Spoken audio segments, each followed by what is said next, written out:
Today we are replacing both driver and passenger window, motor, and regulator.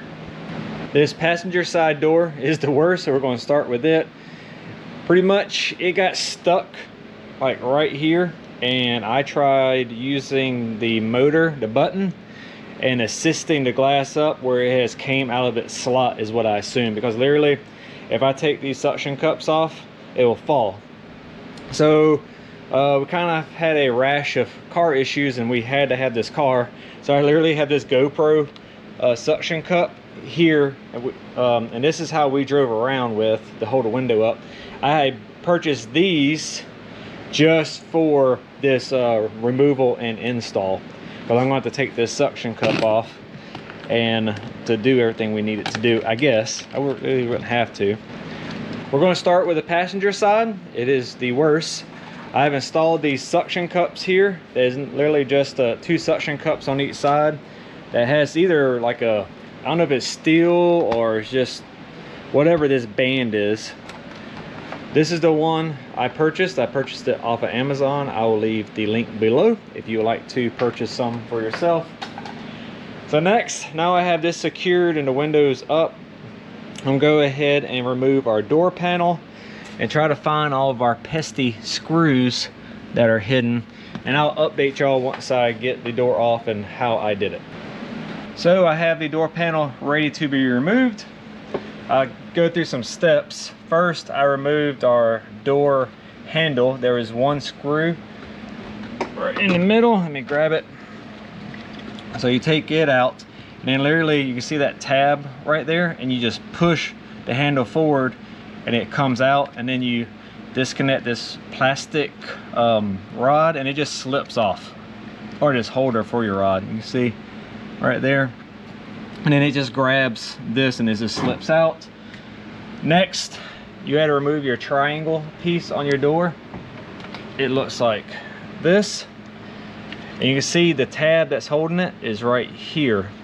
So what I took was my trim tool that I got from Harbor Freight, and I just worked it around and I was able to get it off without causing any damage.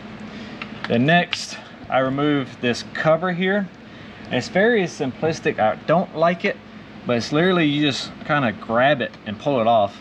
I wish I would have used the tool and worked around it, because right here I think I might have damaged it. Not that I really care, but at the same time I do care. Try not to damage anything I don't have to.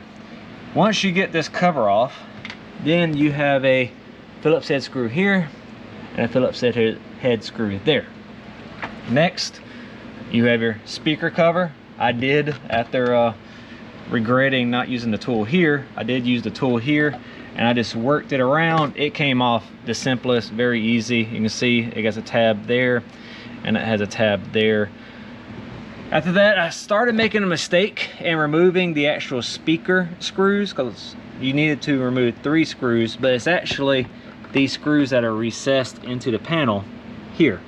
Once I did that, it was literally like I could just wiggle it and I was able to work around. If your door is giving you any issues, just take your tool and just start working it. I'm telling you, these tools from Harbor Freight, there's an assortment of them. It's been the best thing I've done yet. So next is you're going to lift up, and then you got to get above your door lock and work it around, which I'm going to need 2 hands. So I'm going to do that off camera and I'll pick it back up.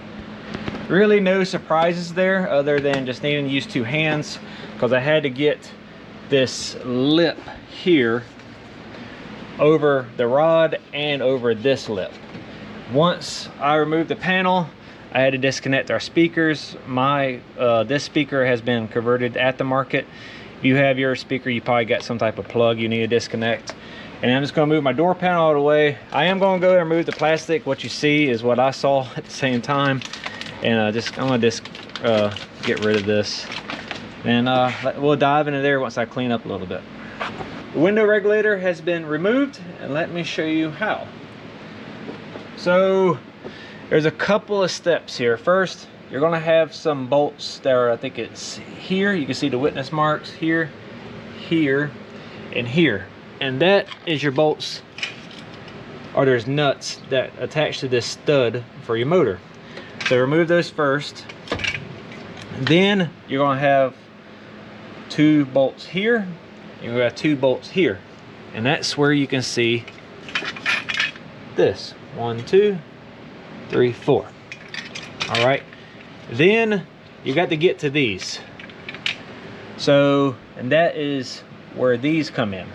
So the problem is if your window is stuck in one position or the next, or mine wasn't sitting as high as it should, I had to undo everything and position the window where you can get to it here. You also, if you can't, you might need to position it where you can get to it here. So you do have 2 points, but you're gonna have to get to it to detach your window motor regulator from the window itself. So this is what actually attaches it to the window. And you can see our cables, which looks like this lower one was the one that was really out of whack. So not too hard. We do got some debris down in here. I'm probably gonna try to vacuum some of that out. And then I have my boxes somewhere, and we got to compare our parts, make sure we got the right parts, make sure we got the right electrical plugs, which I can already tell I got the wrong ones. Nope, I bet I looked at the wrong one. I'm doing driver and passenger, and I bet the driver side plug is different. I'll show y'all if that is the case. Here is the regulators. This is our 2 new ones, and this is our old one. You can see how stringed out this is compared to this. Here's what I was talking about with plugs. This will be our driver side, and this will be our passenger. So if you're doing a passenger side window and you get one with a 4-pin, that probably means you ordered a driver side. So we want the 2-pin because that is exactly what came off of our window. Kind of looking at it, we might have to, this is made to have the window down, so we'll have to see if that's something we want to do, or we might have to use our power probe and lift the window up using the power probe to apply power to it. But we'll see how it goes. I think we can get to it through these holes. Maybe that will align. That's something we have to pay attention to. And let's get ready to install. That was really simple. So just had to shove the window regulator and motor just in a way that everything kind of lines up.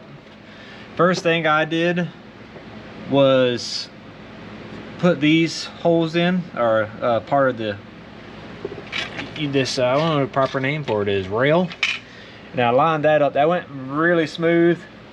Then I realized that the old regulator or window motor came with studs, and the new one is bolts, which kind of makes sense because I found a random bolt in the bottom of the door when I was vacuuming it out, which is this one. So then I had to dig through my junk drawer and I found some nuts, washers, and whatnot.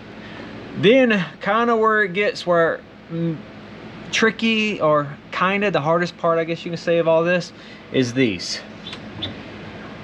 Wound up turning on the key, trying to use the window switch over there. Window doesn't move. Found out you have to hook up your plug to the actual door panel, and then you can use that, or use the door panel you just hooked up. So that I had to raise it pretty much all the way up to get these bolts to line up. The angle was really difficult when I was just slightly too low. Just like it looked straight, but I just couldn't get the thread. So pretty much all the way to the top, I was able to get my socket and extension, which all this is a 10mm if I didn't say that already. And then the door panel stuff is a Phillips head. Now I was able to get that. So I'm not going to do it here because it's kind of tricky. You got to run this plug back through the door and then plug it back up and then have the door panel here, and it's just really funky. So what I'm going to do is go ahead and reverse everything we did. I'm going to start with hooking up our speakers to our door panel, run our wiring harness through our door panel, and then I'm going to set it on the channel and then start making sure these tabs line up that holds your actual door panel with the plastic stuff and not the bolts. All right, so let's do this. Moment of truth. We have everything back together on the passenger side door. Put our key in the ignition here. We're going to use this switch here on the driver's side. Oh, that is smooth. Gets tight towards the bottom. All right, so we know that switch works. Let's just make sure